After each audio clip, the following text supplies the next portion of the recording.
This channel does not promote any violent, harmful, or illegal activities. All content provided by this channel is meant for an educational purpose only. বেলডাঙ্গায় হিংসার ঘটনার তদন্তভার নিল NIA. ইতিমধ্যেই মামলা রুজু করেছে NIA. Sujoy রয়েছেন আমাদের প্রতিনিধি। সুজয়, বিস্তারিত জানান।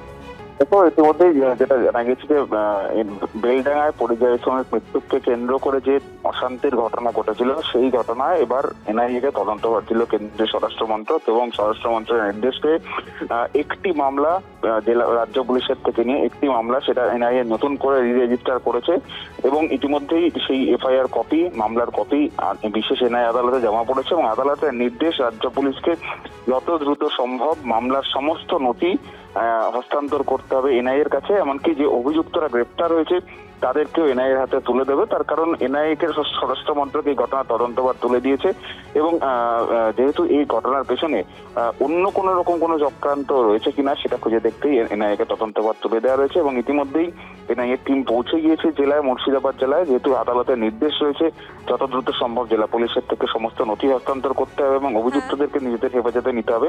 তাই বেলডাঙ্গা থানার পুলিশের থেকে সমস্ত নথি যাতে তারা পায় সেজন্য তারা থানায় যাবে আগে। তার পরবর্তীতে কিন্তু সমস্ত অভিযুক্তকে নিজেদের হেফাজতে নেওয়ার জন্য আদালতে আবেদন জানানো হবে এনআইএ তরফ থেকে। ধন্যবাদ। মাঝে এক মাসের ব্যবধান, ভোটমুখী বাংলায় ফের অমিত শাহ। অসম থেকে রাত 9:30 নাগাদ কলকাতায় পৌঁছেছেন কেন্দ্রীয় স্বরাষ্ট্রমন্ত্রী। বিমানবন্দরে অমিত শাহকে স্বাগত জানিয়েছেন শ্রমিক ভট্টাচার্য, শুভেন্দু অধিকারী, সুকান্ত মজুমদাররা। দেখতে পাচ্ছেন সেই ছবি আপনাদেরকে দেখাচ্ছি। আজিজ রয়েছেন আমাদের প্রতিনিধি আমাদের সঙ্গে। আজিজ, এক মাসের ব্যবধান এবং আবারও কেন্দ্রীয় স্বরাষ্ট্রমন্ত্রী তিনি আসছেন এবং সবথেকে গুরুত্বপূর্ণ বেশ কিছু কর্মসূচিও তার রয়েছে। একেবারেই এক মাসের ব্যবধানে ফের দুদিনের সফরে বাংলায় এসেছেন কেন্দ্রীয় স্বরাষ্ট্রমন্ত্রী অমিত শাহ এবং 10:10 নাগাদ নিউ টাউনের যে হোটেলের সামনে আমরা রয়েছি সেখানে তিনি প্রবেশ করেছেন এবং এই মুহূর্তে বঙ্গ বিজেপির যে উচ্চ নেতৃত্ব রয়েছে তাদের সঙ্গে তার একটি কোর কমিটির বৈঠক রয়েছে। সেই বৈঠক ইতিমধ্যেই শুরু হয়েছে। যেহেতু তার যে নির্ধারিত সময় ছিল সেই সময়ের থেকে কিছুটা পরে তিনি এসেছেন, তাই বৈঠক শুরু হয়েছে এবং আগামীকাল তার দুটি কর্মসূচি রয়েছে। তার মধ্যে দক্ষিণবঙ্গে একটি, উত্তরবঙ্গে একটি এবং 10:40 নাগাদ তিনি এই হোটেল থেকে বেরোবেন। 11:10 থেকে ব্যারাকপুরের তার একটি কর্মী সভা রয়েছে, যেখানে ব্যারাকপুর, বনগাঁ, বারাসাত, বসিরহাট এই চারটি যে জেলা রয়েছে, এই চারটি যে সাংগঠনিক জেলা সেখানকার যে কর্মীরা রয়েছে তাদের উদ্দেশ্যে তিনি বক্তব্য দেবেন এবং তারপর সেখানে মধ্যাহ্নভোজ সারবেন। সেখান থেকে মধ্যাহ্নভোজের পর তিনি উত্তরবঙ্গের উদ্দেশ্যে বেরিয়ে যাবেন এবং উত্তরবঙ্গেও তার সেখানেও কর্মসূচি রয়েছে এবং মূলত বিজেপি সূত্রে যেটা খবর যে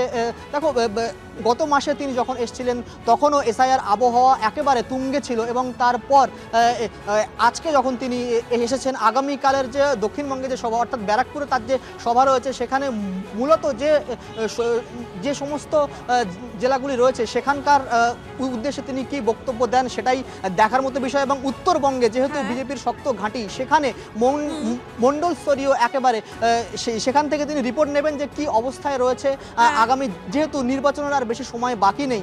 তাই দুদিকেই একেবারে একদিকে যেমন দক্ষিণবঙ্গের তিনি সাংগঠনিক স্তর একেবারে নির্বাচনের আর বেশি সময় নেই, সে কারণেই এ রাজ্যে বেশ ভালোভাবেই কিন্তু কর্মসূচি রাখছেন কেন্দ্রীয় স্বরাষ্ট্রমন্ত্রী অমিত শাহ। মূলত কর্মীরা যারা রয়েছেন তাদের উজ্জীবিত করাই কিন্তু এই মুহূর্তে মূল টার্গেট বঙ্গ বিজেপি। আপডেটের দিকে তুমি নজর রাখো আপাতত। উনি বাংলার কার্যকর্তাদের কনফিডেন্সে থাকতে বলেছে যে পশ্চিম বাংলা এবার পরিবর্তন হবে। इसीलिए सारे मैसेज कार्यकर्ता में बांटो, हिम्मत का साथ काम करो, এই ওনার মূল বিষয়। এবং আমরাও বিশ্বাস রাখি যে যা অবস্থা পশ্চিমবাংলার চলছে, দ্রুত পশ্চিমবাংলার পট পরিবর্তন হচ্ছে এবং তৃণমূল কংগ্রেসের যে ভোট তা দিন প্রতি কমছে। তৃণমূল কংগ্রেসের আয়ু প্রত্যেক দিন কমছে। ভোট ঘোষণার আগে রাজ্য পুলিশে বড় রদবদল, ছোট বড় মিলিয়ে প্রচুর বদল পুলিশে।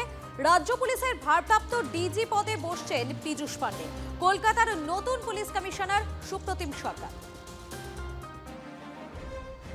বিদায় বেলায় সৎসাহসের বার্তা দিয়ে রাজ্যের পুলিশকে এগিয়ে যেতে বলেছিলেন রাজীব কুমার। সৎসাহসের সঙ্গে বঙ্গের পুলিশকে এগিয়ে নিয়ে যাওয়ার দায়িত্ব এবার পীযূষ পান্ডের কাঁধে। রাজ্য পুলিশের নতুন ভারপ্রাপ্ত ডিজি ডিরেক্টর অফ সিকিউরিটি পদে ছিলেন পীযূষ পান্ডে। এর আগে সামলেছেন কারা, এসসিআরবি। চন্দননগর কমিশনারেটের প্রথম সিপি ছিলেন পীযূষ। দীর্ঘ সময় ছিলেন এসপিজিতেও। নতুন ডিজির পাশাপাশি আরও বেশ কিছু পরিবর্তন হয়েছে পুলিশের শীর্ষ পদে। কলকাতা পুলিশের নতুন কমিশনার সুপ্রতিম সরকার। কলকাতার বর্তমান সিপি মনোজ ভার্মার ডিরেক্টর অফ সিকিউরিটি পদে। বিনীত গোয়েল বসতে চলেছেন এডিজি আইন শৃঙ্খলা পদে। এডিজি এসটিএফ পদে জাভেদ শামীম। বিধাননগর কমিশনারেটের কমিশনার মুরলীধর শর্মা। ব্যারাকপুর কমিশনারেটের কমিশনার প্রবীণ ত্রিপাঠী। ডিজি ফায়ার পদে সিদ্ধিনাথ গুপ্তা। এদিকে কলকাতা পুলিশের থানা স্তরেও ব্যাপক রদবদলের খবর। বিভিন্ন থানা থেকে বদলি করা হয়েছে 52 জন ইন্সপেক্টরকে। বদলি করা হলো 8 মহিলা থানার ওসিও। দীক্ষা ভুইয়ার রিপোর্ট, টিভি9 বাংলা। ভোটের আগে রাজ্য পুলিশের একাধিক গুরুত্বপূর্ণ পদে রদবদল। বিধাননগর পুলিশ কমিশনারেটের নতুন সিপি হলেন মুরলীধর শর্মা। এতদিন ব্যারাকপুরের পুলিশ কমিশনারের পদে ছিলেন তিনি। ব্যারাকপুর পুলিশ কমিশনারেটের নতুন সিপি হলেন প্রবীণ ত্রিপাঠী। এতদিন হাওড়ার পুলিশ কমিশনারের দায়িত্ব সামলাচ্ছিলেন তিনি। হাওড়ার নতুন সিপি হলেন আকাশ মাঘারিয়া। চন্দননগরের সিপি কোটেশ্বর রাও। রাজ্য পুলিশের নতুন ডিজি হলেন পীযূষ পান্ডে। দমকলের নতুন ডিজি অনুজ শর্মা। নতুন ডিজি কারা সিদ্ধিনাথ গুপ্তা।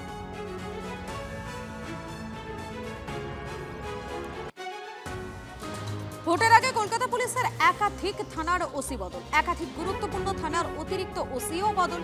52 জন ইন্সপেক্টরকে বিভিন্ন থানা থেকে বদলি করা হয়েছে। 15 জন অ্যাসিস্ট্যান্ট কমিশনারকে বদলির বিজ্ঞপ্তিও জারি করা হয়েছে। নির্বাচনের আগে কলকাতা পুলিশের 8 মহিলা থানার ওসিকেও বদল করা হচ্ছে।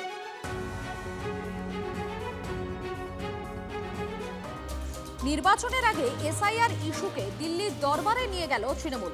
রাজধানীতে নিয়ে যাওয়া হচ্ছে অভিযোগকারী স্বজন হারাদের। তাদের রাখা হয়েছে বঙ্গভবনে। বাইরে দিল্লি পুলিশের গার্ডরেলের সারি। সূচি অনুযায়ী সোমবার মুখ্য নির্বাচন কমিশনারের সঙ্গে মুখ্যমন্ত্রীর বৈঠক। তার আগে তৃণমূলের প্রস্তুতির দিকে নজর রাখছে দিল্লির পুলিশ। ভোটার লিস্টে আমাদের নাম মৃত হয়েছে, ওই জন্য মৃত লিস্ট এসেছে, আমরা মরে গেছি, সেই জন্য আমরা দিল্লির ওখানে যাচ্ছি। আমাকে মৃত্যু বলে ঘোষণা করেছে। দিল্লিতে মমতা ব্যানার্জি ডেকেছেন, যাচ্ছি। শুনলেন কথা, সোমেশ্বর কর্মকার, শিলা ঘোষরা বহাল তবিয়তে, অথচ অভিযোগ নির্বাচন কমিশনের খাতায় তারা মৃত। আবার এসআইআর এর হয়রানির জেরে মৃত্যু হয়েছে, এই অভিযোগ প্রতিদিনই তুলছে তৃণমূল। সেই সমস্ত পরিবারের সদস্যদের দিল্লি দরবারে হাজির করিয়ে এসআইআর এ হয়রানির অভিযোগে আন্দোলনকে আরও তীব্র করতে চাইল তৃণমূল কংগ্রেস নেতৃত্বে খোদ মমতা বন্দ্যোপাধ্যায়। মানুষের অধিকার আপনারা কাড়বেন, আর আমি চুপ করে বসে থাকবো, তা তো হয় না। আর মাত্র একদিনের অপেক্ষা, তারপরেই তৃণমূল নেত্রী মমতা বন্দ্যোপাধ্যায় তিনি দিল্লিতে এসে পৌঁছবেন এবং ঘোষণা মতো দিল্লির বুকে তৃণমূল কংগ্রেসের কর্মসূচি নেওয়া হবে।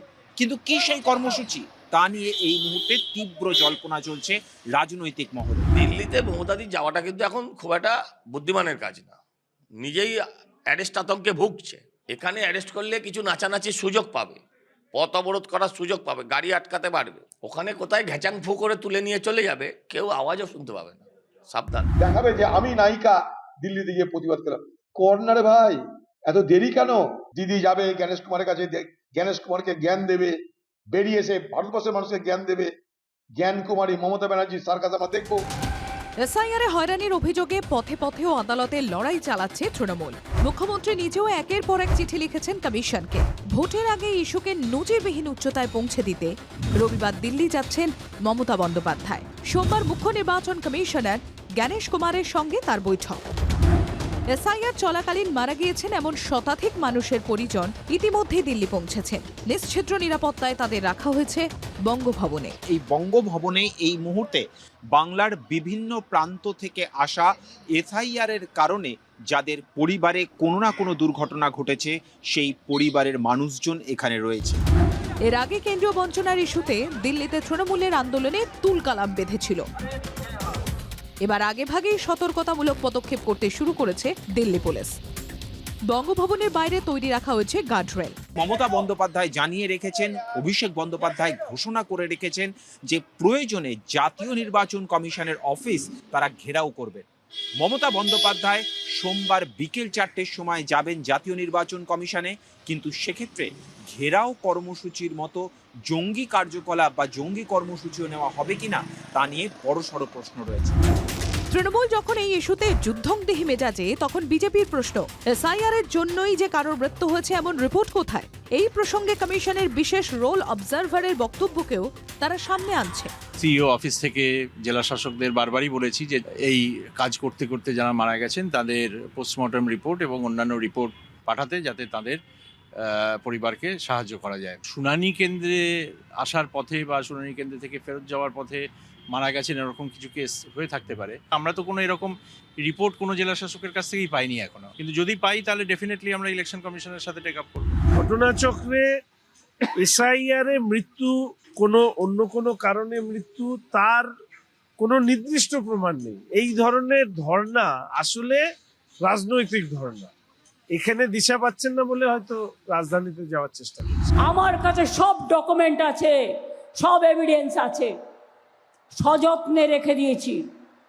জ্যান্ত মানুষকে মৃত বানিয়ে দিয়েছে। তৃণমূল কংগ্রেস কি করতে চাইছে সেই তাস এখনো পর্যন্ত তাদের আস্তিনে তারা লুকিয়ে রেখেছে, কিন্তু দিল্লি পুলিশ সদা সতর্ক, প্রতি মুহূর্তে তারা খবর রাখছে। কোনো পরিস্থিতিতেই দিল্লির আইন শৃঙ্খলার উপর আঁচ পড়তে দিতে চান না তারা, কিন্তু সংঘাত যে অবশ্যম্ভাবী তা দুপক্ষের প্রস্তুতি থেকেই সম্পূর্ণভাবে স্পষ্ট। নয়াদিল্লি থেকে ক্যামেরায় অনুদীপ শর্মার সঙ্গে জ্যোতির্ময় কর্মকার, টিভি9 বাংলা। ইন্দাসে বিজেপি কর্মী খুন, বিচারের দাবিতে এসপি অফিসের সামনে ধর্ণা সৌমিত্র খান। বিজেপি সাংসদকে টেনে হিঁচড়ে সরায় পুলিশ রাজনৈতিক রং দেখেই পদক্ষেপ করেছে বলে অভিযোগ তুলে এসপি অফিসের সামনেই ধর্ণায় বসেন সৌমিত্র খান। সংসদ সহ বিজেপি নেতা কর্মীদের প্রিজন ভ্যানে তুলে বাঁকুড়া সদর থানায় নিয়ে যায় পুলিশ। তাকে ছাড়ার দাবিতে থানায় বিক্ষোভ দেখান বিজেপির কর্মীরা।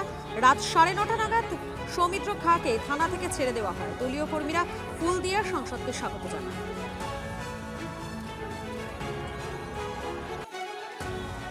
এটা রাজনৈতিক কর্মসূচি নয়, শুধু মা লক্ষ্মীদেরকে একটা কথা বলবো, বোনেদেরকে একটা কথা বলবো, মা লক্ষ্মী নিয়ে নিজের স্বামীকে হারাবেন না। লক্ষ্মী ভান্ডারের টাকা নেবেন, কিন্তু দয়া করে তৃণমূলকে ভোটটা দেবেন না। তৃণমূলকে ভোট দেওয়া মানে আপনার নিজের স্বামীকে হারানো।